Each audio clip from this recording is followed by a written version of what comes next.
VI コマール ATT ブガハムナー V GAR フリグプレーサー. Συγγνώμη. Σε ποια γλώσσα μιλάει ο κύριος? Μιλάει στη μαλλιοκομματική διάλεκτο. Μου αρέσει.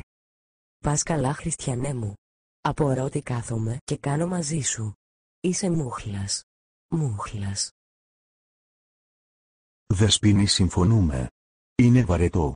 Πρέπει πια να ακούσουμε και να μιλήσουμε άλλη γλώσσα. Μωράκι μου, συγχώρεσέ με. Δεν θα ξαναμιλήσω παλαιοκομματικά ποτέ πια. Τώρα είναι αργά, αγάπη μου γλυκιά.